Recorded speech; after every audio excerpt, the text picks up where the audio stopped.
අයිබෝන් සටන දේශපාලන සංවාද සභාව සමගයි ඔබ එකතු වෙලා ඉන්නේ. අද සටනේ ආකෘතිය වෙනස්. ඒකට හේතුවක් තියෙනවා. අද සටනේ ආකෘතිය වෙනස් වෙන්නේ සාමාන්‍යයෙන් අපි සටනට ආරාධිතයින් 4 දෙනෙක්ව කැඳවනවා. මේ ආරාධිතයින් 4 දෙනාව පොදුවේ ප්‍රශ්න කරමින් තමයි අපි සටන ඔබට සමීප කරන්නේ. අද කතාව වෙනස් වෙන්නේ අද අපේ ආරාධනය නිශ්චිත එක් චරිතයකට ඔහු පිළිබඳව යමක් හඳුන්වා දෙනවා නම් සටනට ප්‍රවේශය ගන්න මං හිතන්නේ සටනට වඩා සුදුසු කෙනෙක්. ඒකට හේතුව ඔහු ජීවිත කාලෙන් වැඩි කාලයක් සටන් කරපු කෙනෙක් සහ සටන්කාමී චරිතයක්. ඒ නිසා අපිට පුළුවන් වේවි අද ඔහුව ප්‍රශ්න කරමින් සටන ඉස්සරහට අරගෙන යන්න.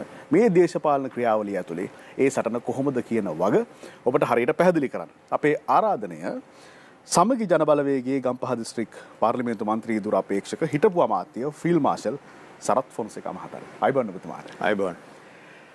අද අපි සරත් ෆොන්සේකා මහතා සමග සටනේ සියලු කරුණු අපට දැනෙන පරිදි අප දන්න පරිදි ඉතා විවෘතව ප්‍රශ්න කිරීමට සූදානම්. ඒ සඳහා අපේ මාධ්‍යවේදීන් හොඳ සූදානමක ඉන්නවා. මා මිත්‍ර ධර්මශ්‍රී බණ්ඩාර ඒකනායක, ඒත් එක්කම කසුන් සමරවීර, ඒ වගේම මා මිත්‍ර චාමික රොෂාන් හොඳ සූදානමක ඉන්නවා. ඒ වගේම තීරක භූමිකාවේ කටයුතු කරන්නට අශෝක ඩයස් වෙනදා වගේම හොඳින් සූදානම්. අශෝක, දැන් අද සටනේ ආකෘතිය වෙනස් කරලා අපි සටන් කරුවෙක්ව අපේ සභාවට කැඳවලා තියෙනවා. අපේ කතාව කොතනට තල්ලු කරගන්න පුළුවන් වෙයිද මේ පවතින දේශපාලන වාතාවරණයත් එක්ක? දිල්ෂාන්, මම හිතන්නේ අපිට පොඩ්ඩක් අතීතයට ගිහිල්ලා මේ සංවාදයට මුල පුරන්න පුළුවනි. සරත් ෆොන්සේකා මැතිතුමා දේශපාලනයට එන්නේ 2009 අවුරුද්දේ යුද හමුදාපති දුරෙන් විශ්‍රාම ලැබපු අවස්ථාවේමයි. ඒ අවස්ථාවේ විශාල ආලෝලනයක් ආందోලනයක් ඇති වෙනවා එතුමාගේ දේශපාලන සම්ප්‍රාප්තිය පිළිබඳව. දැන් අවුරුදු 10ක් ගත වෙලා ඉවරයි. මේ 2020 හමුදාවෙන් එළියට ඇවිල්ලා ඔබතුමා අවුරුදු 10ක් දේශපාලනේ ඉඳලා තියෙනවා. දේශපාලනේ ආපු ගමන් තරඟ කරේ ජනාධිපතිවරණයට උඩ මේක. ඊට පස්සේ දේශපාලනේ අත්දැකීම් ලබන්න ගියේ ඉරගෙද. ඉතින් මේ අවුරුදු 10 අත්දැකීමුත් මම හිතනවා ඔබතුමා මේ සභාව තුළ අපේ ප්‍රේක්ෂකාගාරයට දැනුවත් කරන්න වටිනවයි කියලා. මොකද මේ දෙකම දේශපාලනය සහ විනයවත් හමුදා ජීවිතය කියන දෙක අතර තියෙන වෙනස, ඒ අතර තියෙන එකිනෙකට ප්‍රයෝජන ගන්න පුළුවන් නිසව් මොනවද කියලා අඳුරගන්න එක පොදුවේ සමාජයක් හැටියටත් අපිට වටිනවා. රජගෙදරට තරඟ කොට හිරගෙදර අත්දැකීම් ලැබපු සාමාන්‍ය මිනිසෙක් විදිහට ගත්තොත් ලංකාවේ මහ පොළොවේ හැම තැනකම ජීවත් වුණු චරිතයක් විදිහට ඔබතුමාත් එක්ක අපිට බොහෝ දේවල් කතා කරන්න තියෙවි. අපි ඔබතුමාගෙන් ප්‍රශ්න කරන්න සූදානම් මේ පවතින දේශපාලන වාතාවරණයට අදාළව ඔබතුමා කැමති අකමැති සියලු දේ. හැබැයි ඊට කලින් අපි ඔබතුමාට දෙනවා විනාඩි 10ක කාලයක්. ඔබතුමා සටන ඉවර කරලා 2009 දේශපාලන සටනට ඇවිල්ලා එතන ඉඳන් තාම සටන් කරමින් ඉන්නවනේ. ඒ නිසා ත්‍රස්තවාදයේ සමග තියෙන සටනේ අවසානයේ ජයග්‍රහණය වුණාට මේ දේශපාලන සටනේ ඔබතුමා දිනන පරදින තැන් තියෙනවනේ. ඒ නිසා මේවා ගැන ඍජුව කතා කරන්න පුළුවන්. ඔබතුමා විනාඩි 10ක කාලයක් අරගෙන කැමති විදියට ප්‍රවේශයක් ගන්න. ඉන්න අනතුරු අපි ප්‍රශ්න කරන්න. ඔව්, බොහොම ස්තුතියි. දැන් ශෝකත් මතක් කරහින්ද මට යම් කිසි ප්‍රමාණයක රණවිරුවන්ගේ අත්දැකීම් ඒවත් එක්කම වර්තමාන දැවෙන ප්‍රශ්නෙට එන්නම්. දැන් අපි ළඟදී දැක්කනේ කොරෝනා වදුර මේ රටේ ආවා. එතකොට රණවිරුව පෙරමුණ ගන්න අපි දැක්කා. ඒ වගේ ඊට ඉස්සෙල්ලා මං හිතන්නේ මේට අවුරුදු 10කට ඉස්සෙල්ලා 2006 ඉඳලා 2009 වෙනකම් රණවිරුව පෙරට යනවා. ඔබතුමාලත් මේ රටේ සියලු දෙනා දැක්කා. එතකොට ඒ වෙලාවේ රණවිරුවෝ ඉදිරියට ආවා, රට වෙනුවෙන් ජීවිත පූජා කරා, කැප වුණා. රණවිරුවන්ගේ යුතුයකම් ඉෂ්ට කරා. රණවිරුව අවසානයේදී රටේ තිබුණ අවුරුදු 30ක් රටට වද දුන්න අවුරුදු 32ක් ත්‍රස්තවාදී වදුරෙන් රට බේරාගත්තා. එතනට යනකොට මට මතක් වෙනවා ඒ වෙලේ අපි පටන් ගත්තේ මාවිල්ලාරු වැසීමත් සමග තමයි මට ඒ රණවිරුවන් එක්ක පෙළ හැදිලා ඒ ත්‍රස්තවාදී යෝධුරෙන් රට බේරා ගන්න ඉදිරියට යන්න සිද්ධ වුණේ. ඊට ඉස්සෙල්ලා වෙච්ච දේවල් ඔයගොල්ලෝ දන්නවා. 2005 මම හමුදා බාරගත්තා. 2006 අප්‍රේල් වල මට මරාගෙන යන බෝම්බ ප්‍රහාරය අප්‍රේල් 25 මම ඉස්පිරිතාලේ හිටියා මාස 3ක්. මමත් මෙහෙම හිටියට ආබාධිත සෙබලෙක්. මගේ පෙනහළු දෙකේම කැලි දෙකක් නැහැ. බඩවැලේ අඟල් අඩි 8ක් නැහැ. ඒ වගේ විශාල වශයෙන් ආබාධිත චරිතයක්. එතකොට අපි මාවිල්ලාරුවෙන් ඒ සටන ආරම්භ කරා. මම ඉස්පිරිතාලේ ඉඳලා එළියට ආවේ මාවිල්ලාරුව වහපු දවසේ. 23 වැහුවා. මම 25 වෙනිදා ආවා. මාස 3ක් ඉස්පිරිතාලේ ඉඳලා එළියට. ඇවිල්ලා අපි රට වෙනුවෙන් යුතුයකම් ඉෂ්ට කරා. ඒ කාලේ මේ රටේ හැමෝම රණවිරුවා වෙනුවෙන් කතා කරා. රණවිරුවා වෙනුවෙන් ජයഘോഷා නැගුවා. රණවිරුවා වෙනුවෙන් පුද පූජා පැවැත්තුවා. ඒවයි කාලයක් තිබ්බා. හැබැයි ඉතින් 2009 මැයි 19 රණවිරුව ඒ රාජකාරී ඉවර කරාට පස්සේ තිබුණ රජයෙන් රණවිරුවට ඒ සැලකීම හම්බුනේ නැහැ ඊට පස්සේ. අපට පුද පූජා පවත්වපු අයම අපි වලලා හිරගෙවල් වල දැම්මා. මම හිරේ යනකොට තව ජෙනරල්ලා බ්‍රිගේඩියර්ලා 35 40ක් විශ්‍රාම වැටුප් නැතුව ගෙදර ගියා. ඒ වගේ තත්ත්වයක් ඇති වුණා. එතකොට ඒ රටට වද දුන්න ඒ व्यसනයෙන් රට බේරාගත්ත අපි ඒ වෙලාවේ.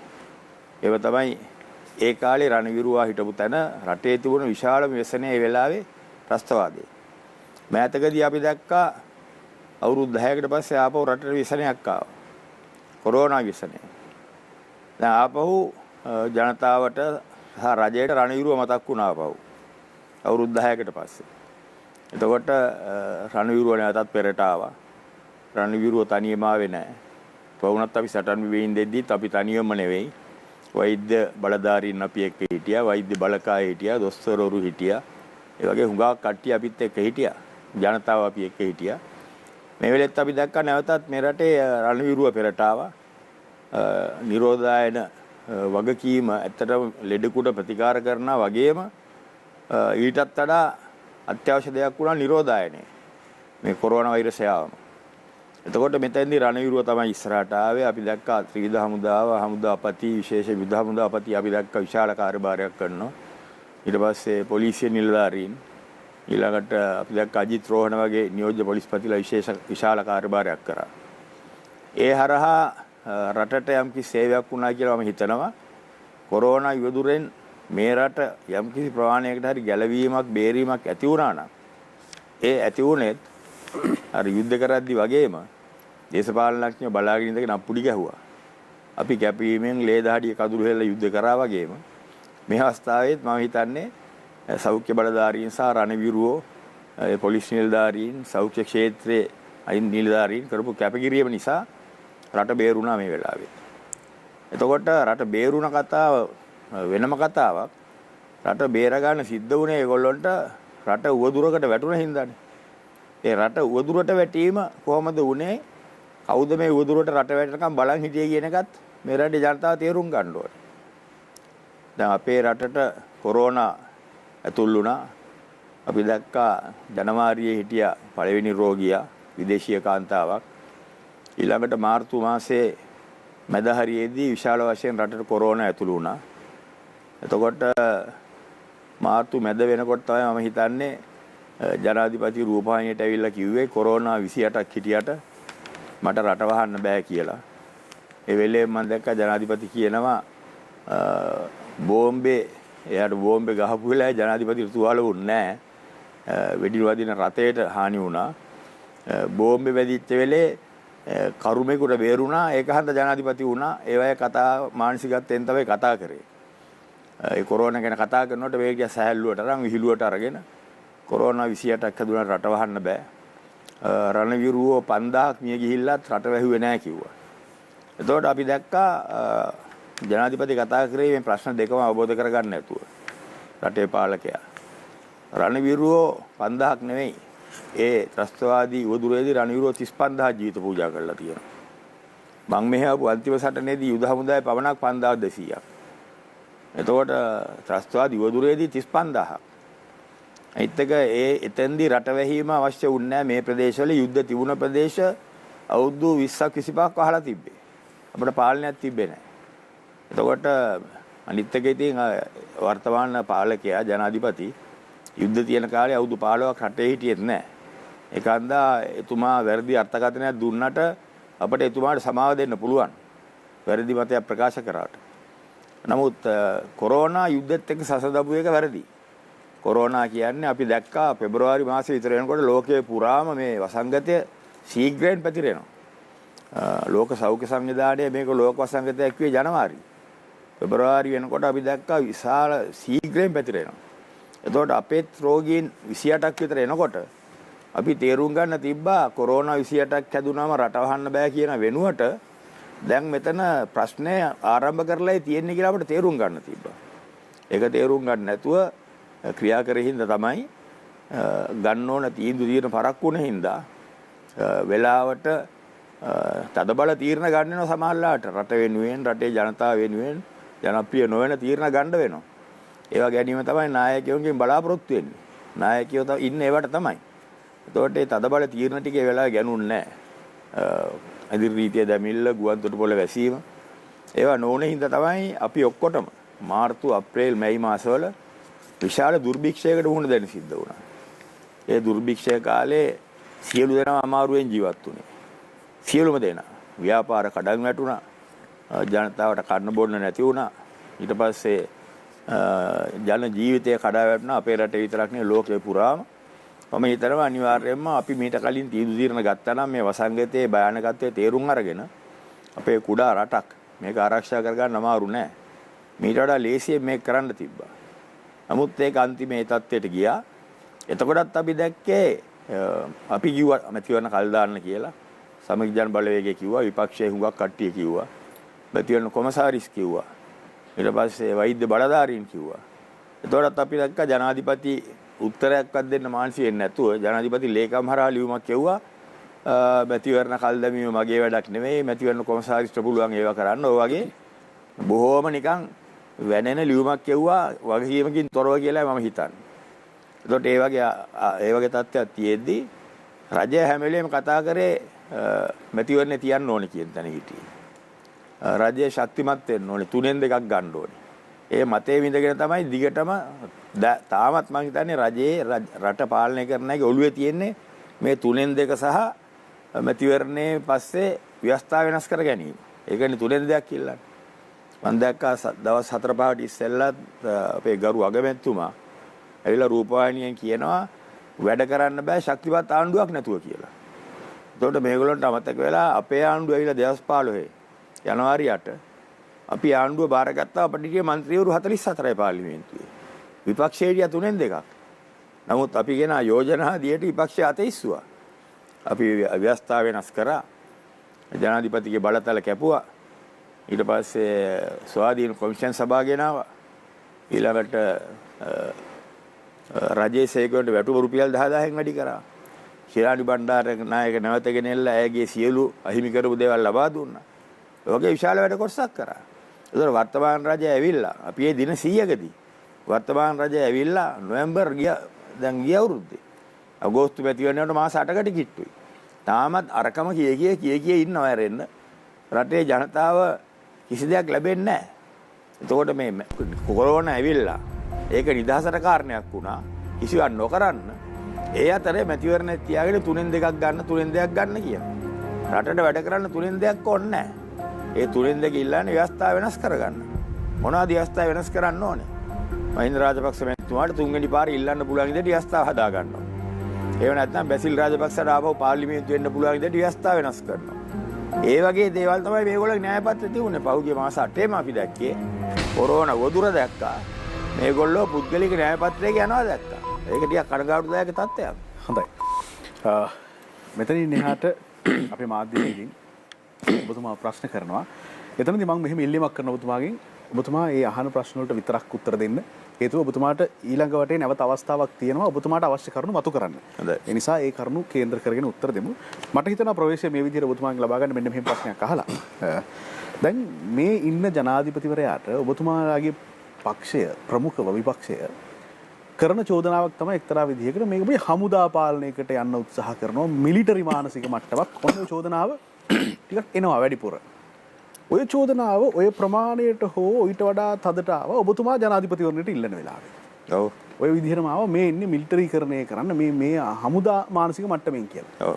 දැන් එතකොට එදා ඔබතුමාට ගහපු ඒ ප්‍රහාරයම තමයි හෝ ඒ ආසන්න ප්‍රහාරයක් තමයි අද මේ වර්තමාන ජනාධිපතිවරයාටත් එල්ල කරන්නේ. දැන් මම ඔබතුමාගෙන් අහන්නේ ඔබතුමා දැන් මිලිටරි මානසික මට්ටමින් අයින් වෙලා දින්නේ නැත්නම් ඔය කරන චෝදනා බොරුද?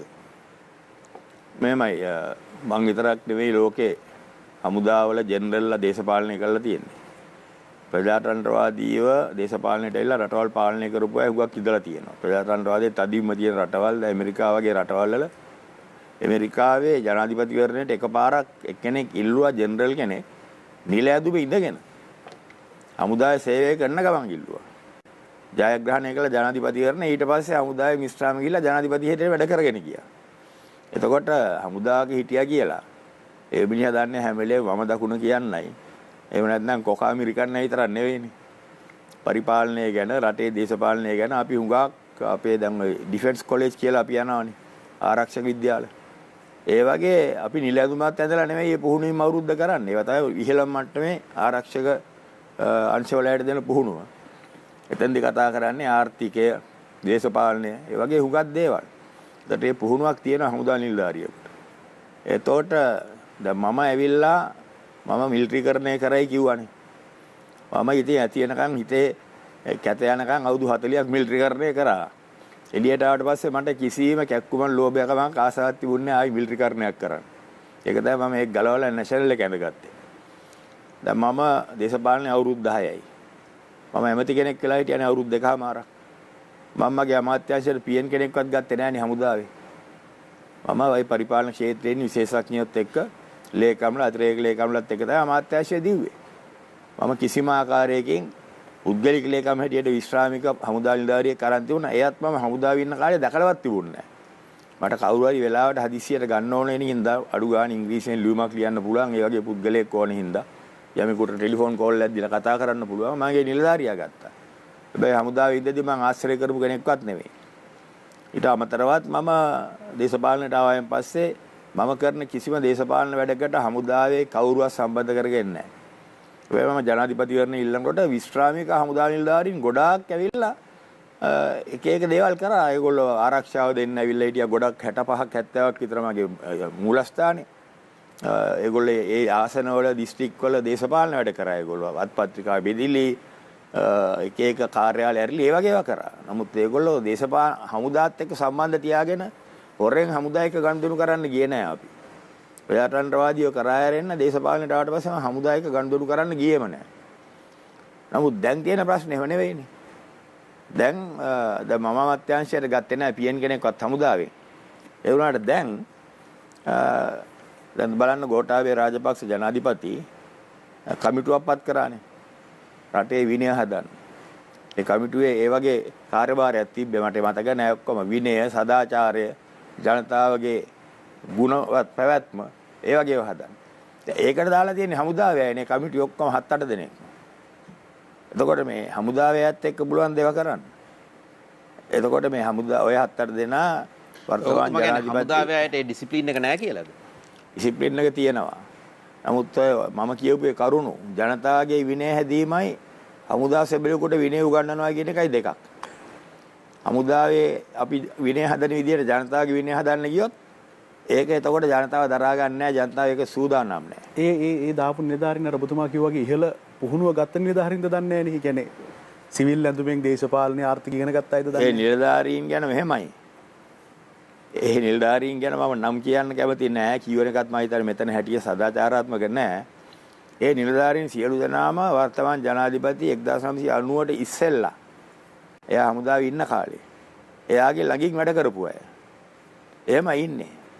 හමුදාව කිව්වම හමුදාවේ ඉන්නවා විශිෂ්ට 14ක්. දක්ෂය ගොඩක් ඉන්නවා. ඔය නිලධාරීන් එහෙම නෙවෙයි. මම එක උදාහරණයක් දෙන්නම් නම නොකිය. එක චරිතයක් ගැන. එක නිලධාරියෙක් ඉන්නවා දැන් අපි හමුදාවට බැඳිලා අවුරුදු 1කමාරක් පුහුණුවීම් කරනවා. මෙතන එක්කෙනෙක් ඉන්නවා අවුරුදු 1කමාර අසමත්. දෙවෙනි වතාවේ තව අවුරුදු 1කමාරක් කළා ඒකත් අසමත්. තුන්වෙනි වතාවේ තමයි පාස් වුනේ. ඒ කියන්නේ එහෙම නිලධාරි මුළු හමුදාවටම එක්කෙනා ඉඳලා තියෙන්නේ. එතකොට එහෙම අය දාගෙන ඒ කියන්නේ හමුදාවේ ඉන්න දක්ෂයෙකුත් නෙවෙයි විශිෂ්ටයෙකුත් නෙවෙයි සාමාන්‍ය කෙනෙකුත් නෙවෙයි ඊටත් පල්ලෙහාක් කෙනෙක්. එතකොට අර ඔබතුමා හිතුවට මේ විශිෂ්ටයෝ පුරුදු පුහුණු වෙච්ච අය එහෙම කියලා. එහෙම කට්ටිය නෙමෙයි. තව එක්කෙනෙක් ඉන්නවා විශාල නඩුවක් තිබ්බ යාට ඒ කාලේ. වැඩ තහනම් වෙලා හිටියා හමුදාවේ අවුරුදු 8ක්. හොර ඔප්පුවක් හදලා හොර අස්සනක් ගහලා නඩුවක් තිබ්බා. එතකොට ඒ නිලධාරියා ඒකේ වැරදිකරු වුණා. හොර අස්සනක් ගැවුවා කියලා ඔප්පු වුණා. ඔක්කොම වුණාන් පස්සෙත් ඒ නිලධාරියා ආපහු හමුදාවට අරගෙන ජෙනරල් කෙනෙක් කළා උසස් වීම් කළා විශ්‍රාම ගියාම දැන් ප්‍රබලම අමාත්‍යාංශයක විශාල දේපල මුදල් තියෙන අමාත්‍යාංශයක ලේකම් කෙනෙක්. එතකොට අර ඔබතුමා කියපු විදියට එහෙම බලලා නෙමෙයි. එහෙම බලන්න අවශ්‍ය නැහැ කොහොමත්. මම හිතන ඉතින් රටක් පාලනය කරනට හමුදාවේ අය අපි ලබලා තියෙන විශේෂිත පුහුණුවක්. හැබැයි හොඳ අයත් ඉන්නවා. දැන් සෞඛ්‍ය අමාත්‍යාංශයට ගත්ත ලේකම් මම බය නැතුව කියනවා. අපිට හිටපු විශිෂ්ටම වෛද්‍යවරයා. එයා රටේ ඉන්න හොඳම රේඩියෝලොජිස්ට්. එයා එතනට ගත්ත එකෙන් හමුදාවට විශාල පාඩුවක් වුණා. එයා හමුදාවේ වෛද්‍යාංශයේ බාරව හිටියේ. ඊළඟට රටට පාඩුවක් වුණා. මොකද රටේ දැන් එයාට රේඩියෝලොජිස්ට් කෙනෙක් නැහැ. එයාට දැන් ඒක පුහුණු වෙන්න බෑ. ඒකට එයා ගැන එයාට ගෞරවය මන් දෙනවා. නමුත් අනිත් කට්ටිය අර මං කියපු වර්ගයේ කට්ටිය. එතකොට කොහමද ඔබතුමාලා බලාපොරොත්තු වෙන දේ කරන්න බෑනේ එහෙම මිනිස්සු දාගෙන. මොකද දැන් 2010 ඔබතුමා කෙලින්ම හමුදාවෙන් පස්සේ කෙලින්ම මේ රටේ තියෙන ඉහළම මැතිවරණයට තරඟ වදිනවනේ. ජනාධිපතිවරයා වෙන්න ඔබ තරඟ වදින්නේ යුද්ධයේ දිනවවයි කියලා කියන මහින්ද රාජපක්ෂ මහත්තයත් එක්ක. එතකොට ඔබතුමාගේ ප්‍රමුඛම පොරොන්දුවක් වුණා මේ රටට නීති හා සාමය විනයගරුකභාවය ලබා දෙනවයි කියන ප්‍රතිඥාවේ තමයි ඔබතුමාගේ කැම්පේන් එක. ඔබතුමා පරදිනවා ඡන්ද ලක්ෂ 42ක්. ඔව්. ඊළඟට 2020 දී ඡන්ද ලක්ෂ 18කින් මට ලක්ෂ 41ක් දාලා තිබුණා. අපි ඒක පිළිගන්නේ නැහැ. පෙරදුනේ ලක්ෂ 18කින්. ඔව්. ඊළඟට 2020 දී ඒ ප්‍රකාශනවම ලබා දෙන ගෝඨාභය රාජපක්ෂ ඡන්ද ලක්ෂ 69ක් ලබා ගන්නවා. ඔබතුමා හිතන්නේ නැද්ද හමුදා නිලධාරියෙක් වීම සහ එකම ප්‍රකාශනය දීමට අමතරව ජනතාව වෙනත් ලීඩර්ෂිප් එකක් බලාපොරොත්තු වෙනවා කියලා රටකට ජනාධිපති කෙනෙක් තෝරගන්න? මෙහෙමයි ගෝඨාභය රාජපක්ෂ දිනීමට කරුණු ගොඩාක් තිබ්බනේ. ප්‍රධාන කාරණයක් අපි දැක්කා මාධ්‍යයෙන් විශාල කාර්යභාරයක් කරා. මාධ්‍යයෙන් මම ජනාධිපතිවරණයට ඉල්ලුවේ විරුද්ධ පක්ෂ අපේක්ෂකයා හැටියට විරුද්ධ පක්ෂයේ බිඳුවට වැටලා තියෙද්දි ඒගොල්ලෝ යුද්ධයට විරුද්ධව කතා කරපු වෙලාවක යුද්ධ ජයග්‍රහණයක් ලැබපු ආණ්ඩුවේ හිටපු සේනාධිනායකයාට විරුද්ධව යුද්ධයට විරුද්ධව කතා කරපු අය තමයි මාත් එක්ක වේදිකාවේ එකට හිටගත්තේ. ඒතකොට එතන විශාල වෙනසක් තිබ්බා. ඒකන්ද මම යුද්ධ ජයග්‍රහණය ගැන කතා කරාට මේගොල්ලෝ මාධ්‍යයෙන් ඒ වෙලාවේ මගේ චරිත ඝාතන කරලා චිත්‍රපටි හදලා මම ස්ත්‍රී දූෂකයෙක් කරලා ඔය වගේ විශාල වැඩපිළිවෙලක් ගියා. එතකොට ජනතාවගේ මනස විකෘති කරා. නමුත් මේ පාර අපේ රජය ඒ වගේ කරේ නැහැනේ ගෝඨාභය විරුද්ධව. අපි අඩු ගන්න ඉඩියමින් එනවා ඉඩියමින්ගේ පින්තූරයක්වත් පෙන්නුවෙත් නැහැනේ. ගෝඨාභය ඇවිල්ලා මේ මැතිවරණ ව්‍යාපාරෙදි කතා කරා තමයි විනය ගැන නොඑක් දේවල් ගැන. නමුත් ගෝඨාභයට මම හිතන්නේ ඡන්දය දුන්නේ කට්ටිය වැඩියෙන්ම අපේ තිබුණ රජයේ ජනාධිපති අගමැති ඒගොල්ලෝ රටට සේවයක් කරා කියලා මම පිළිගන්නේත් නැහැ. ජනතාව බලාපොරොත්තු වෙන යහපාලනය ගෙනාවෙත් නැහැ. ඔබතුමාලගේ වෙනම න්‍යාය පත්‍ර තිබුණා. එක තප්පරයක් දෙන්න. ඒ වගේ ප්‍රශ්න හින්දා එතකොට වෙනසක් වුණ වුණා මේ රටේ ජනතාවට තරුණයින්ට ඔක්කොටම. එතකොට මේ ගෝඨාභය කියන ඒවා මං තරම් කර වාතාවරණය වෙනස්. ගෝඨාභය තරම් කර වාතාවරණය වෙනස්. හරි ඔබතුමා වසර 10ක් ආපස්සට හැරලා බලද්දී ඔබතුමාට හිතෙන්නේ නැද්ද ඔබතුමා එදා දේශපාලනයට පිවිසුණු වෙලාව හරි වෙලාව නෙවෙයි කියලා ඔබතුමාගේ පැත්තෙන්? මේවයි ඒ වෙලාවේ මම ජනාධිපති වෙන්න ඉදිරිපත් වුනේ නැත්නම් මහින්ද රාජපක්ෂ මැතිතුමා නිතරම ගෙන් දිනන්නේ. එක්සත් ජාතික පක්ෂ කිසිම කෙනෙකුට ඒ වෙලාවේ කොන්දපණ තිබුණේ නැහැ. යුද්ධයට විරුද්ධව කතා කරලා. ඔබතුමා ඡන්දයට ආවද? ඔබතුමා ඡන්දයට දැම්මද? දැම්ම නෙවෙයි. මම මේකට උත්තර දීලා ඒකට එන්නම්. දැන් මම මේ වෙලාවේ නාවනම් එක්සත් ජාතික පක්ෂ කිසි කෙනෙක් ඉදිරිපත් වෙන්නේ නැහැ. ඔබතුමාගේ රනිල් වික්‍රමසිංහ මහත්තයා ඉල්ලන්නේත් නැහැ. අනිවාර්යෙන් ඉල්ලන්නේ නැහැ. මොකද යුද්ධයට විරුද්ධව කතා කරානේ රනිල් වික්‍රමසිංහ මහත්තයා කිව්වේ තොප්පිගල ඇල්ලුවාම තොප්පිගල කියන්නේ කැලයක් කිව්වා. මට මංගල සමරීර මහත්තයා කිව්වේ මම ගැලපෙන්නේ යුද හමුදාවට නෙවෙයි සැල්වේෂන් නාමියකට කිව්වා. ගලවා ගැනීම හමුදාව. සමාවෙන් මේ වචන පාවිච්චි කරනවට එහෙමම කිව්වනේ කෙනෙක් ඕන ගොනෙකුට යුද්ධ කරන්න පුළුවන් කියලා. ඔව්. එතකොට මේ රටේ වැසියන් හැටියට ගොඩක් දෙනෙකුට රිදුනා ඒ කතාව අහනකොට. ඔව්. ඒ අගෞරව කරන්නේ නිල ඇඳුමකට. ඔව්. ඒ කට්ටියත් එක්ක ඔබතුමාට අද හිට ගන්න මුකුත් හිතෙන්නේ නැද්ද? නෑ මෙහෙමයි ඉතින්. ඒ වෙලාවේ මේ රටේ දේශපාලන හැටිනේ. ඒගොල්ලන්ට මං හිතන්නේ බයක් ආවා. මට ගහනවට වඩා ඒගොල්ලන්ට බයක් ආවා මේ තිබිච්ච රාජපක්ෂ රජයේ අපි යුද්ධේ ඇදගෙන යනකොට සාර්ථකත්වය පේනකොට මේගොල්ලන්ට බයක් ආවා මේ යුද්ධ මේ රාජපක්ෂ රජය දිනුවොත් ඒගොල්ලන්ට දේශපාලනේ යන්නේම නැති වෙනවා කියලා. ඒක හන්දා අනිත් එක හමුදාවේ හිටපු දෙන්නෙක් තුන් දෙනෙක්ගේ මේගොල්ලෝ ආවාද ගත්තා. ඒගොල්ලෝ එක්කෙනෙක් හිටියා හමුදාවෙන් අස් කරපු ජෙනරල් කෙනෙක්. තව එක්කෙනෙක් හිටියා හමුදාවේ ඉඳලා අවුරුදු 20කින් විතර ගියපු කර්නල් කෙනෙක්. ඒ වගේ අයගෙන් තමයි ආවාද ගත්තේ. ඒගොල්ලෝ මාවල පෙන්නුව චිත්‍රයක් UNP එකට මේ යුද්ධ කවදාවත් දිනන්න බෑ.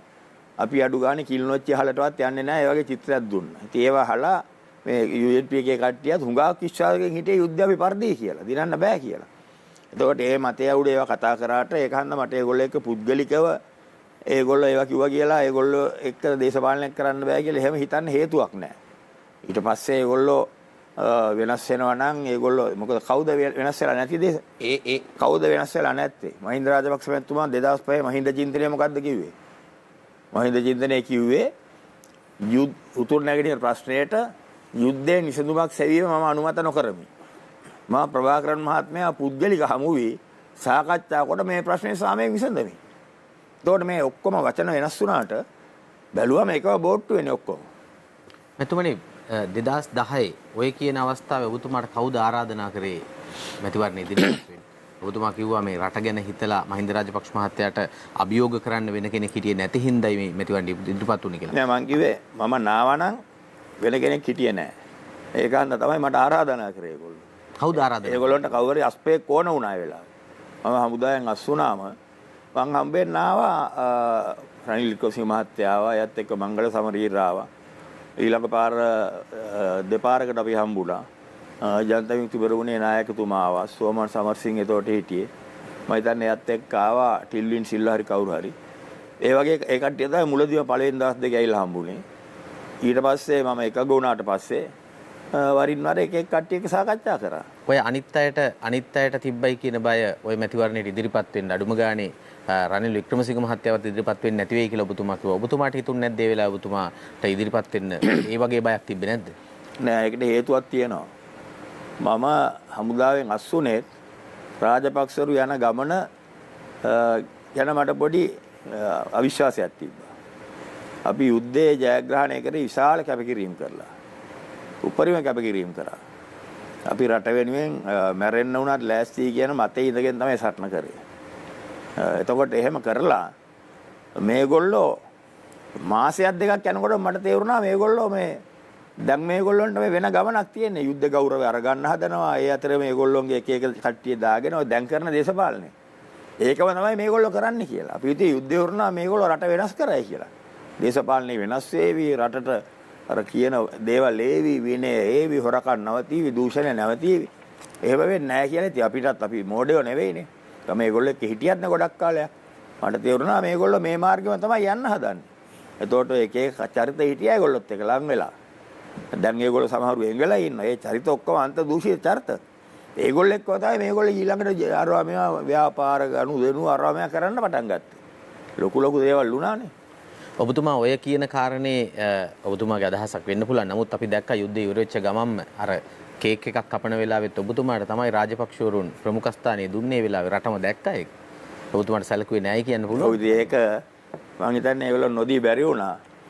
ඒක මම හිතන්නේ ඒගොල්ලෝ උණුවේ යුද්ධ දිනපු ගමන් යුද්ධ දිනුවේ අපි ඇත්තටම අන්තිම ප්‍රභාකරන් මැරුවේ 19 වෙනිදා. මැයි මේ කේක් එක කපන්නේ මැයි 18 වෙනිදා. පුදුම හදිස්සියක් තිබ්බා මේගොල්ලොන්ට. අපි භූමිය අල්ලලා ඉවරයි 18 වෙනිදා දවල් 1:00 වෙනකොට. නමුත් තාම සටන් යනවා නැති කණ්ඩායම් කලපිය උඩ. එතකොට තමයි ඇමතිවරු ගෙන්නලා අර්ලියගහ හන්දියට අපිත් ගෙන්නලා අපි උසස් සීමුත් දුන්නා ඔක්කොම කරලා පාර්ලිමේන්තුවේ 19 වෙනිදා උදේ කතා කරනකොට සටන් නරහේ යනවා. එතකොට ප්‍රභාකරන් මැරිලා අපිට එයාගේ මලසිරුවත් හම්බෙලා තිබ්බේ නැහැ. ඔබතුමා ඉතින් මෙතනදී මේගොල්ලන්ට කේක් ගෙඩිය තිබුණා පිහියගෙන ආවා. දැන් මේගොල්ලෝ වටපිට බලන්න ගත්තා. මේක දැන් ඔක්කොම හර්ධ සාක්ෂිය මං හිතන්නේ කතා කරා. එතකොට මහින්ද රාජපක්ෂ එතුමා කිව්වා සරත් ඔයානේ ඉතින් මේ කපන්න හොඳ විනියා කපන්නකෝ කියලා කිව්වා නිකන් මේ කියලාත් බෑ නොකියත් බෑ වගේ. කියලා මම කවුරු හරි මගේ අතට ගිහලා පිහිය දුන්නා. ඒ විදිහට ඒක සිද්ධ වුණා. ඔබතුමා මේ හමුදාපති දුහුරේට පත් වෙන විටත් LTT සංවිධානයේ දෙකඩ වෙලාද තිබුණේ? නෑ ඒ කරුණා අයින් වෙච්ච කතාවනේ ඔබතුමා අහන්නේ. කරුණා අයින් වුණා කියලා LT එක දෙකඩ වුන්නේ නෑ. කරුණා අයින්ලා ප්‍රභාකරන්ගෙන් එයා සුමාන දෙකක් විතර නැගෙනහිර පැත්ත ප්‍රභාකරන්ගෙන් එංගලා අල්ලගෙන හිටියා. අල්ලගෙන ඉන්නකොට ප්‍රභාකරන් කට්ටියක් එවලා වහලච්චේන්ට උඩින් තියෙන කජුවත්ත කියලා පැත්තක්. ඒ කජුවත්ත පැත්තෙන් මූදෙන් ඇවිල්ලා බහැලා එතනින් උඩ හිටවු කරුණාගේ පිරිසට පිටිපස්සේ පහර දීලා ඒගොල්ලෝ මරලා දැම්මා. ඒ ප්‍රහාරයත් එක්ක කරුණා බය වුණා. ඒ ප්‍රහාරයට දවස් දෙකක් ගියේ නැහැ. දවස් දෙකක් යනකොට කරුණා ඔක්කොම එයත් එක්ක හිටපු විමෙන් කාඩර්ස්ලා ගෑනු බටයෝ පොඩි ළමයි ඔක්කොටම කිව්වා අවියවුද කොහේ හරි දාලා හැංගිලා ගිහිල්ලා යන්න කියලා ගෙවල් වලට. ඒගොල්ලෝ විසිරෑරියා. විසිරෑරලා කරුණා පැනලා ඇවිල්ලා හැංගිලා හිටියා පිල්ලයන් එක්ක ඔය සුංගාවිල් පැත්තේ පොඩි කඳවුරක 150ක් විතර එක. ඒ 150 සිටි 80ක් මිටි අවුරුදු 13ට අඩු අය. ඒ කරුණාට ඒ බලය නැති වුණා. කරුණා වෙන්නෙච්ච එක බලය නැති වුණා. අන්තිමට කරුණාට ඉතුරු වෙලා හිටියේ 150ක් විතර හිටියා. එතනත් 80ක් විතර අවුරුදු 13 ළමයි. පස්සේ එතෙයිනුත් පැනලා ඇවිල්ලා කරුණා කොළඹට එලා 10ක් 15ක් එක්ක හිටියා. කරුණා පැනලාම ප්‍රභාකරන්ලා ඒ කට්ටිය ආපහු උතුරෙන් ආපු කට්ටිය තමයි ප්‍රහාර එල්ල කරේ කජුවත්ත කියන පැත්තේ. ඒගොල්ලෝ අනිත් පැත්ත වලටත් ඇවිල්ලා ආයෙ අර ගෙවල් වලට අරපු කට්ටිය ආපහු ගෙන්නගෙන රමේෂ් කියලා කෙනෙක් හිටියා. එයා කරුණාටත් වඩා දක්ෂයි. කැපීමක්. එයා තනිකරම නිකන් අර මේ තනිකරම අලුගෝසුවේ. එයා ආපහු මේ කට්ටිය ඔක්කොම එකතු කරගෙන අර බලය සුමාන දෙකක් තුනක් යනකොට හදාගත්තා. කරුණා ආවා කියලා ඉවරලා LTT එක නැගෙනහිර කඩන් වැටුන්නේ නැහැ. සුමාන දෙක තුනක් යනකොට ආයෙ හිටියා වගේම ශක්තිමත් වෙනවා. පොන්සේක මැතිතුමනි අර පහුගිය දවසක කරුණා මේ උජාරුවෙන් කියනවා මේ කඳවුරු කීපයකට එරෙහිව කරපු මෙහෙයුම් ගැන කියලා 3000ක් මැරුණා 2000ක් මැරුණා අපි එහෙමයි යුද්ධ කරේ වගේ කතාවක් එයා බොහොම වීරත්වයෙන් ප්‍රකාශ කරනවා. මම හිතන්නේ ඡන්ද බලාගෙන කරපු ප්‍රකාශයක් වෙන්නේ නැති. නමුත් ඒවා යම්කිසි සත්‍යතාවයක් තියෙනවාද? ඒ තරම් ප්‍රමාණයක් අපේ සෙබළුන් ඝාතනය කෙරුණාද? ඒකට කරුණා සම්බන්ධද? කරුණා ඉස්සෙල්ලාම කරේ 1990 මම හිතන්නේ දෙවෙනි ඊළාම් යුද්ධ පටන් ගත්තේ සීස් ෆයර් එක කැඩුවේ නැගෙනහිරින්. කරුණායේ කට්ටිය තමයි කල්මුනේ හිටපු හමුදා කඳවුරේ ටවුන් එකට ආපු පෙට්‍රෝල් එකක් සෙබළු මං හිතන් 12 දෙනෙක් විතර වට කරලා මැරුවා. කවුරු හරි කරුණාලාගේ එක්කෙනෙක් පොලිසියෙන් අත්අඩංගුවට අරගෙන ඒ වගේ ප්‍රශ්නයක් මත එතනින් සටන් විරාමයේ ඉවර වුණා. ඒ වෙලාවෙම තමයි කරුණා පොලිසිය වල හිටපු කට්ටියක් ඒ වෙලාවේ තිබුණ රජයෙන් ඒ ජනාධිපතිලාට උපදෙස් දෙන හැටි. ඒගොල්ලෝ වටේ හිටියානේ ආරක්ෂක ලේකම්ලා හිටියා හමුදායේ කට්ටිය එක එක ඉන්නවනේ. ඔය පොලිස් නිලධාරීන් ඒගොල්ලෝ උපදෙස් දීලා කොහම හරි ජනාධිපතිගේ නියෝගය පල්ලයට ගියා මේ පොලිස් නිලධාරීන්ට මේ පොලිසිය වල වට කරන් ඉන්නේ යටත් වෙන්න කියලා. මේගොල්ලෝ පොරොන්දුවක් දුන්න මං හිතන්නේ මුකුත් කරන්නේ නැහැ කියලා. කරුණා තමයි එතන නායකයෙක් නැගිටින්නේ. නමුත් යටත් වුණාන් පස්සේ 600 ඝාතනය කරා. ඒතකොට එතනින් එහාට තිබුණ ඝාතන ගැන කරුණා කතා කරන්නේ මුලතිව්. මුලතිව් කරුණා කියන කතාව යම් ප්‍රමාණයකට ඇත්ත. මුලතිව් 3000ක් හිටියේ නෑ 1200යි හිටියේ. හමුදාවේ ඒ කාලේ අපිට ඇත්ත පිළිගන්න වෙනවා යථාර්ථය. හමුදාව හුඟක් තැන්වල අසමත් වුණා. ඒකට හේතුව දුන්නේ දුර්වල නායකයෝ හිටියා. එහෙම ඉන්නකොට මානසිකත්වයේ වැටලා දුර්වල නායකත්වය කියලා ඔබ අදහස් කරේ හමුදා නායකයෝද දේශපාලන නායකයෝද? හමුදා නායකයෝත් හිටියා. හමුදා නායකයෝත් හිටියා.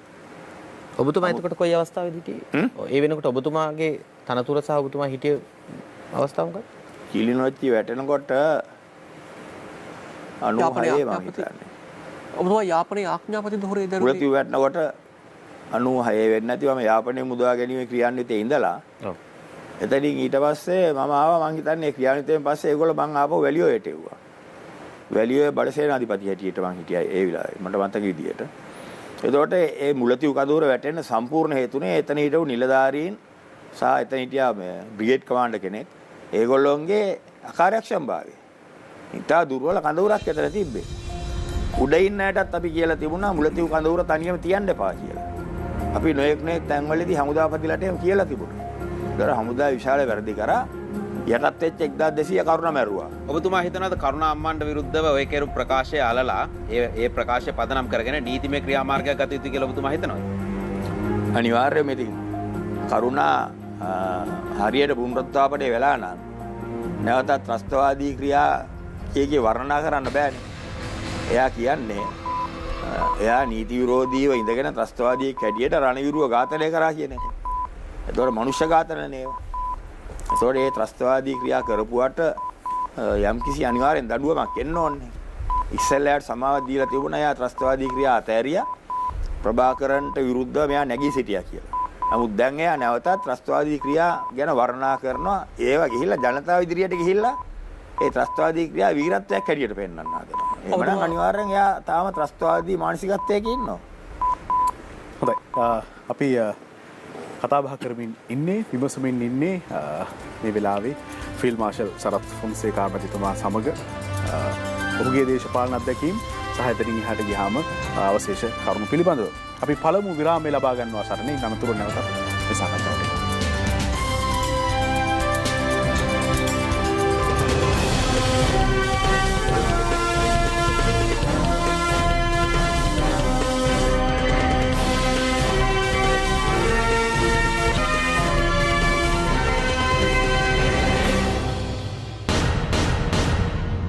තරම් උණුසුම් පුවත් තිබුණත් දේශපාලනයේ කතා කරන්න මොන තරම් දේවල් තිබුණත් ඔසක සරත් ෆොන්සේකා මැතිතුමා ආපුවාම ඒ අතීතයේ සමහර කරුණු කතා කරන්න සිද්ධ වෙනවා. කතා කරන එක අපේ යුතුයකමක් බවට පත් වෙනවා. ඒ තියාගෙන තමයි අපි තාමත් ප්‍රශ්න කරමින් ඉන්නේ අතීතයේ සමහර කරුණු පිළිබඳව. තවදුරටත් මේ සාකච්ඡාවට අපේ මාධ්‍යවේදීන්ට විවෘත කරනවා. අපි ඒ අතීතය හා සම්බන්ධ කරුණුත් මතු කරමින් අපි එමු හිමින් සීරුවේ වර්තමාන දේශපාලන තත්ත්වයට. රසුන්. හොඳයි. ඔබතුමා දකින විදිහට හිටපු යුද හමුදාපතිවරයා විදිහට යුද ජයග්‍රහණයේ ටර්නින් පොයින්ට් එක හැරෝම් ලක්ෂ්‍යය මොකක්ද? යුද ජයග්‍රහණය ඒක විශාල කෙටි උත්තර දෙන්න බෑ කරන. හොඳයි. මම යුද ජයග්‍රහණයේදී අනිවාර්යයෙන්ම යුද්ධය අපේ හමුදාව පෙරදුනේයි කියලා මම පොඩ්ඩක් කියන්නම්. ඒවා කියනකොට තේරෙනවා. අපේ හමුදාව අපි හිතමු අතීතයේ අපි හිටියා කනිෂ්ඨ නිලධාරීන් හැටියට. අපි දැක්කේ නැහැ ජ්‍යෙෂ්ඨ නිලධාරීන් හිටු හුඟක් අය 80%ක් සමහරලාට. ඒගොල්ලෝ හරියට යුද්ධ ගැන තේරුම් අරගෙන කැපවීමකින් යුද්ධය ජයග්‍රහණය කරන්න ඕනි කියලා ඒ වගේ මානසිකත්වයකින් නායකත්වය දෙනවා අපි දැක්කේ නැහැ. මම පොඩි උදාහරණයක් දෙන්නම්. වෘත්තිමය වශයෙන් සමහර අවස්ථාවල තිබුණා අපි අන්තයටම වැටලා හිටපු තැන් තිබුණා. දැන් ජයසිගුරු මෙහෙයුම අපි මාන්කුලම අල්ලන්න හදනවා. මම සේනාංකාධිපති කෙනෙක්. අපි මාන්කුලම කිට්ටුවට ගිහිල්ලා මම සේනාංකේ බාර ගන්නකොටත් හමුදා ගිහිල්ලා ටිකක් කැලෑවල හිර වෙලා ඒ හැරි යන්න බැරුව ඉන්නකොට මේ අපේ නිලධාරීන්ගේ තුන වෘත්තීමය නොවන හැතිරීම. ඒවත් හේතු තිබ්බා. ඒවා දැනගත්තොත් තමයි අපි දිනුවේ කොහොමද කියන එක තේරෙන්නේ. අපේ හිටියා කාලතුවක්කු බාරව නිලධාරියෙක් හිටියා. ජෙනරල් කෙනෙක්. යුද ටැංකි බාරව ජෙනරල් කෙනෙක් හිටියා. දැන් යුද ටැංකිය කියන්නේ මෙහෙම වෙඩි තියනවා කෙලින්ම ගිහිල්ලා වදින්න. කාලතුවක්කු වෙඩි තියන්නේ මෙහෙම උඩින් ගිහිල්ලා මෙහෙම වැටෙන්න. දැන් අපි ඔය කැලෑවල හිර වෙලා ඉන්නකොට එක අවස්ථාවකදී මේ කාලතුවක්කු බාර නිලධාරියා හදනවා කාලතුවක්කු ඉස්සරහට තල්ලු කරන් ඇවිල්ලා කෙලින් වෙඩි තියන්නේ.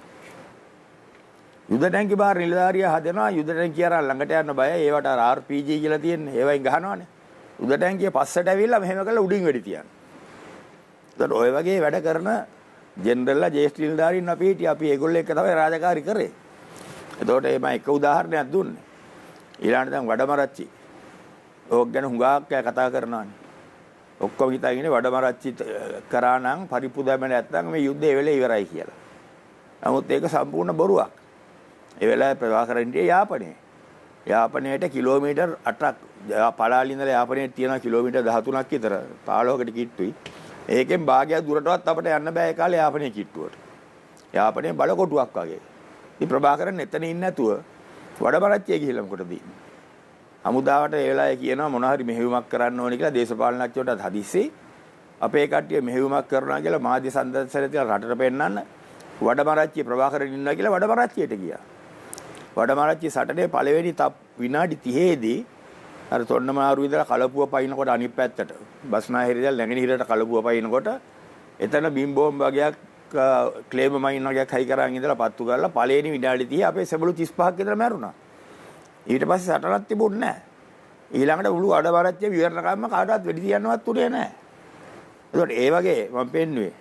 ඊට පස්සේ ඉන්දියාවෙන් වල පරිප්පු දැම්මෙත් මේ ප්‍රවාහ කරන්න ත්‍රස්තවාදී නැත තැනක් ගිහිල්ලා අපි ගෙවල් කුඩු කරනවා, වෙඩි තියනවා හතර වටේට. ඒක හන්ද තමයි පරිප්පු දාන්නත් ආවේ කියලා මම හිතන්නේ. ප්‍රභාකරන් යාපඩේටලා හොඳට හිටියා. එතකොට ඒ වගේ බොරු කරා හුඟක්. සමාවෙන්න මට මොහොතකට අහන්න අවසර දෙන්න. ඩෙන්සිල් කොබ්බෑ කඩුව කොයි ආකාරයේ හමුදා නිලධාරීන්ද නායකත්වයෙන් යුද්ධයට ලබා දුන්නේ?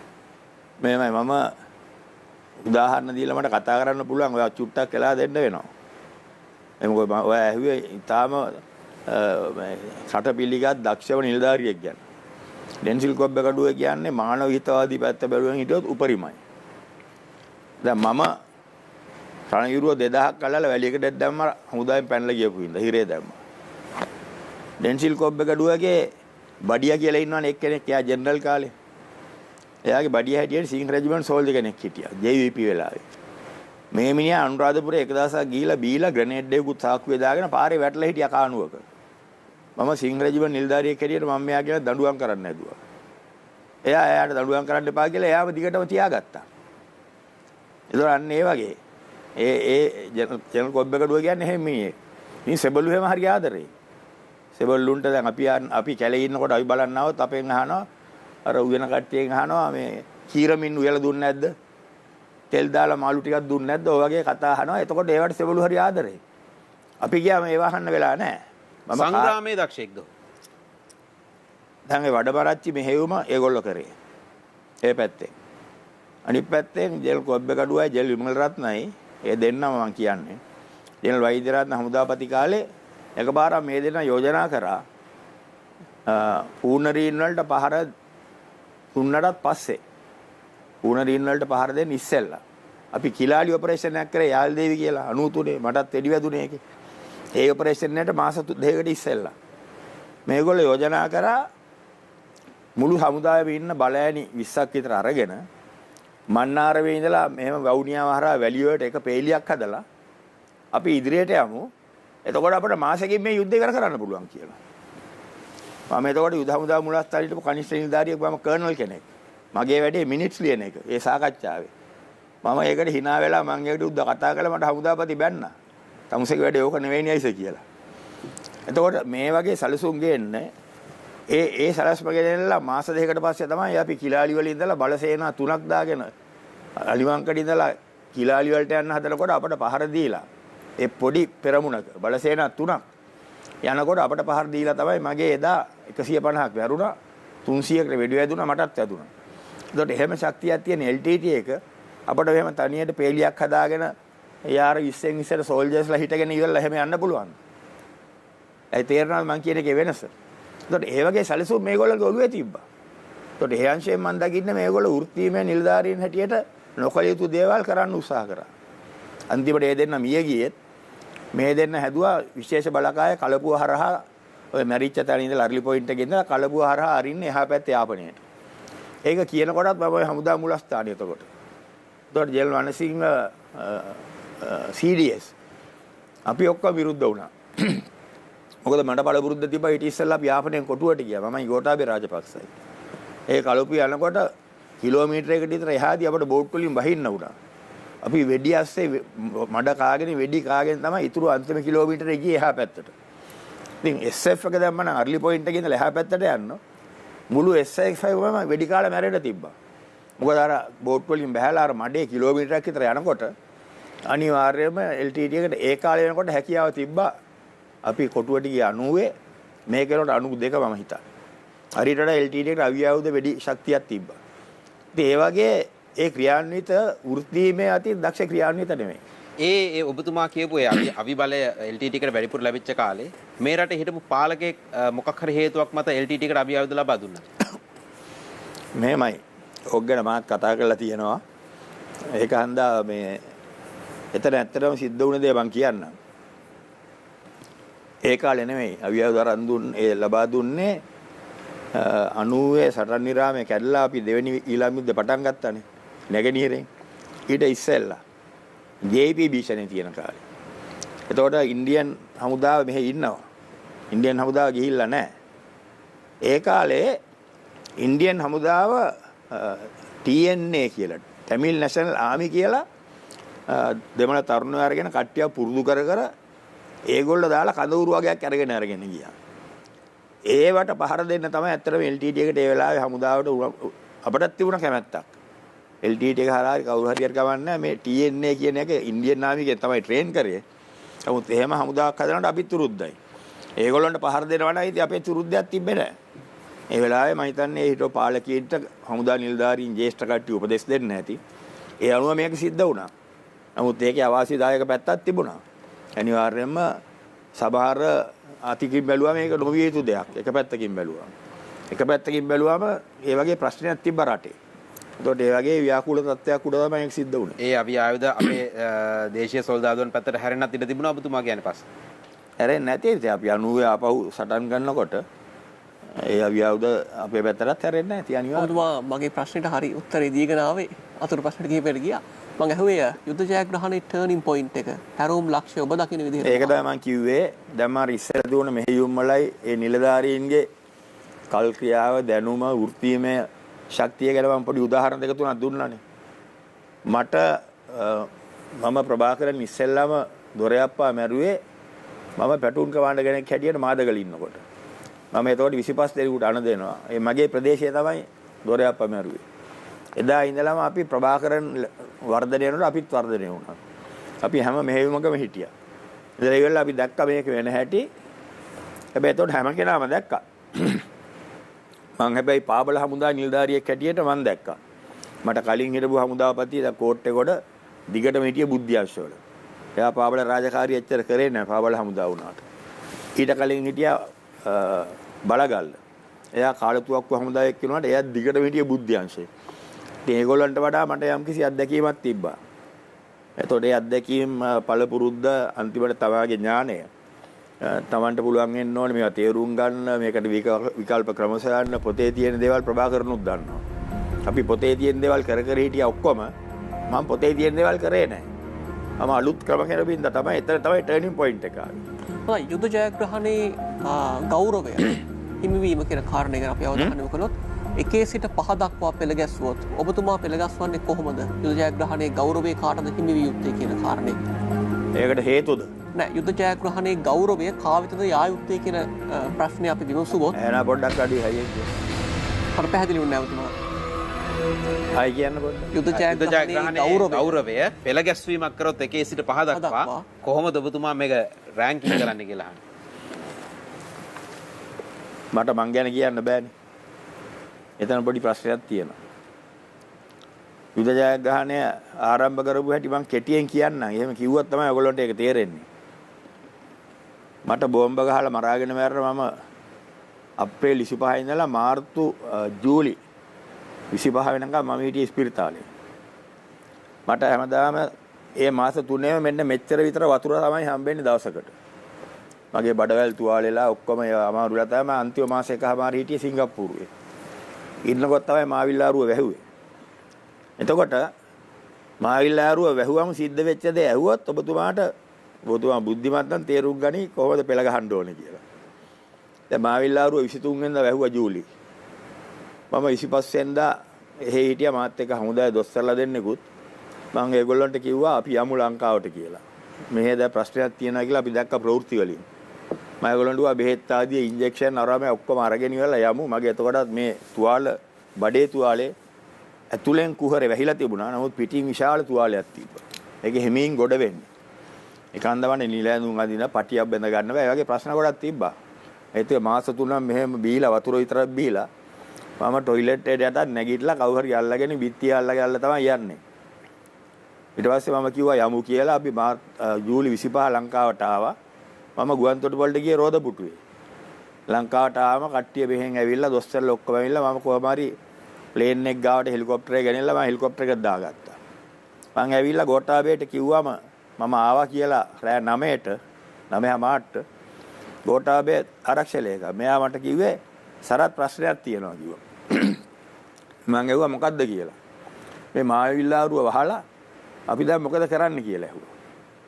එතකොට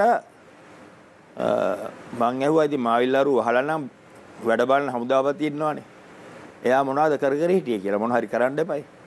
එතකොට කිව්වා එයා කියනවා මුකුත් කරන්න බෑ කියලා. මං කිව්වා මට පැය භාගයක් දෙන්න කියලා. මම නැගෙනහිර ආඥාපතිට කතා කරලා ආපහු පැය භාගකින් ගියෙත් නෑ. විනාඩි 20කින් විතර ගෝඨාභයට කතා කරලා කිව්වා අපි මේක ගහලා අල්ලනවා කියලා.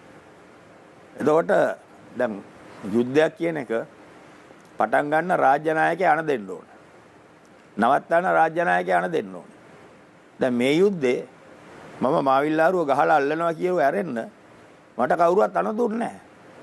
මගෙන් ඇහුවා මොකද කරන්නේ කියලා. එහෙමයි යුද්ධේ පටන් ගත්තේ. මාවිල්ලාරුවට ගහන අතරේ මම සාම්පූර් වලටත් කොක්කක් දාලා පටල ගත්තා. මම දන්නවා නැත්නම් මාවිල්ලාරුව අල්ලපු ගමන් යුද්ධය ඉවර වෙනවා එතනින් කියලා. ඒක සාම්පූර් වලට පටලගෙන සාම්පූර් වලට ගහන ගමන්ම වාකරේටත් කොක්කක් දාලා එහෙත් පටලවා ගත්තා. ඒ විදිහට දිගට වාකරයට ගහන ගමන් තොප්පිය වල පටලා ගත්තා. ඔය විදිහට ගියා දිගටම. දැන් බේල් වලට නවත්තන්න බෑ මේක. ඒකට විරාමයක් නැහැ. මතකයිනේ සාම්පූර් ඇල්ලුවාම ජනාධිපති මහින්ද රාජපක්ෂ පැතුමන් ටීවී එකට ඇවිල්ලා එදා ශ්‍රී ලංකා නිදහස් පක්ෂ සම්මේලනය හරිමක් කරා. මාවිල්ලාරු අල්ලපු හැටි කිව්වා මතකද? ඇඬෙනවා, කඳුළු ඇක්කරෙනවා සතුටට. අඬන්න කිව්වේ සාම්පූර් කියා ගන්න බැරි වුණා. සාම්පූර් ඇල්ලුවායින් පස්සේ.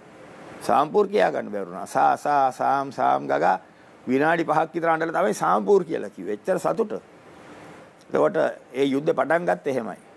ඊට පස්සේ ඉතින් මම මගේ හැකියාව අනුව මගේ දක්ෂකම් අනුව මට කවුරුත් ඉගැන්නුවේ නැහැ යුද්ධ මෙහෙම කරන්න අර එහෙම කරන්න මුකුත්. චීනේ ණයට බඩු ගන්න දුන්නා. ඉතින් ණයට බඩු ගන්නවා අපි ඉතින් යුද්ධ කරගෙන ගියා. දැන් මම තව එකක් කියන්න ඕනේ. චීනේ ඔලිම්පික්ස් තිබ්බනේ 2008 මං හිතන්නේ. ඊට මාස 4ක ඉඳලා ඒගොල්ලෝ අවියාවු දෙවෙනි එක නවත්තුවා. එතකොට මට එක තැනකදී ආවා අපි කිල්නොච්චි එක්ක දැන් ලං වෙලා එතන ඒ පැත්තේ හුඟක් තදින්ම සටන යන කාලේ. මේ අවියාවුද පතුරක් නැති වෙලා මගේ කට්ටිය දැන් මල්ටි බැරල් අපි ගහනවා නම් එකපාරට රොකට් 40ක් අරින්න ඕනේ. ඒකේ නැත්තම් වැඩක් නැහැ. ඒකට වර්ග කිලෝමීටරයකට වදිනවා. පොඩි ටාගට් වලට එකෙන් ගන්න බෑ. එක තත්ත්වයක් තිබ්බා අපි දවසටම පත්තු කරන්න එක රොකට් එකයි. පතුරන් ඉවර වෙලා දැන්. ආට්ලඩි කාලු තුවක්කුව වල පතුරන් ඉවර වෙලා. මෝටර් රවුන්ඩ් 10ක් විතර පත්තු කරනවා දවසකට. ඒක බැටාලියන් එකට රවුන්ඩ්ස් 10යි මන් දෙන්න මෝටර් රවුන්ඩ්ස්. අනිත් බැටාලියන් එක 10යි ඒ වගේ. එතකොට මං ගිහිල්ලා ආරක්ෂක ලේකම්ට කිව්වා මට පතුරක් නැහැ. චීනෙන් එවන්න නැහැ. මම පාකිස්තාන හමුදාපතිට කතා කරලා මට ගන්න පුළුවන්. මට ඩොලර් මිලියන 100ක් විතර දෙන්න කියලා. එයා මාව කෙලින්ම කපලා දැම්මා. මේ අපි ණයටනේ ගන්න සරත් මේ සල්ලි නැහැ මොනවද කරන්නේ කොහමද මට සල්ලි නැතුව මම ඔයාලට දෙන්නේ කියලා කිව්වා. පාර මම බැසිල් රාජපක්ෂ මහත්තයාගේ ඔෆිස් එකට ගියා.